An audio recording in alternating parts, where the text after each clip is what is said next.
Imagine being the most powerful person in a country, only to be accused of cheating your way to that power. Sounds like something straight out of a political thriller, right? But this isn't fiction. This is the story of Indira Gandhi,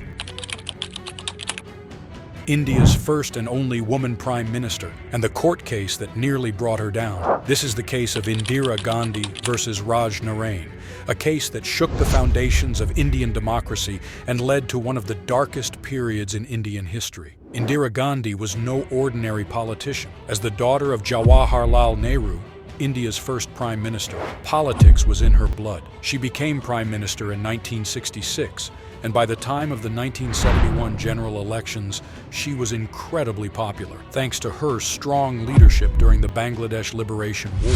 The 1971 elections were a landslide victory for Indira Gandhi and her party, the Indian National Congress. But not everyone was convinced that her victory was fair and square.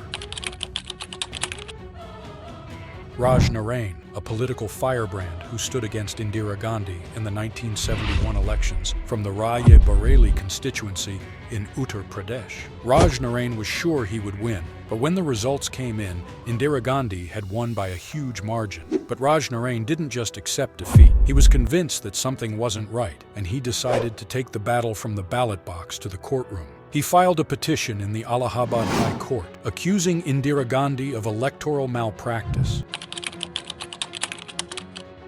Raj Narain's allegations were serious. He claimed that Indira Gandhi had used unfair means to win the election. According to him, she had used government resources like airplanes and police officers for her election campaign.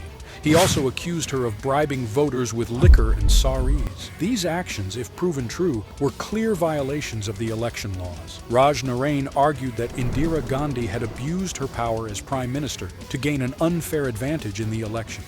Indira Gandhi's legal team, of course, denied all the allegations. They argued that she had not broken any laws and that the accusations were politically motivated.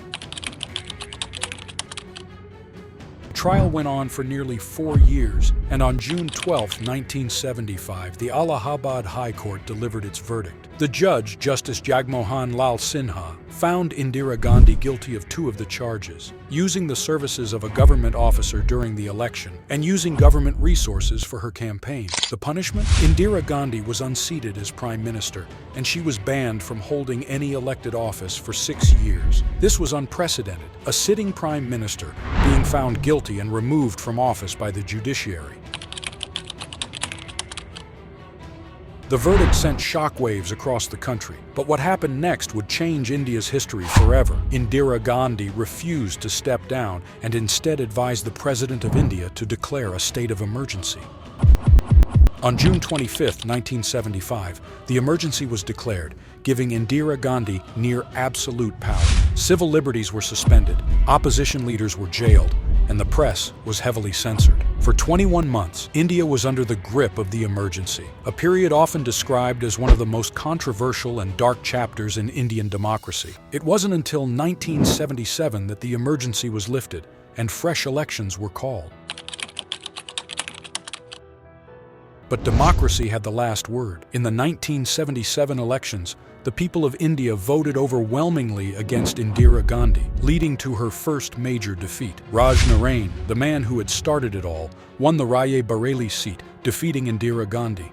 It was a moment of poetic justice. Raj Narain, the underdog who had dared to challenge the most powerful leader in the country, had finally won. But the story doesn't end here. Indira Gandhi would eventually return to power in 1980, proving her resilience. Yet the legacy of the emergency and the case of Indira Gandhi versus Raj Narain remains a powerful reminder of the importance of democracy and the rule of law in India. So, what can we learn from this? Well, even the most powerful leaders are not above the law. The case of Indira Gandhi versus Raj Narain serves as a stark reminder that democracy, while fragile, has the power to correct its course.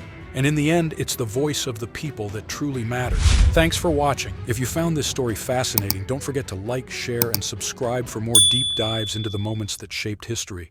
And remember, every vote counts and every voice matters.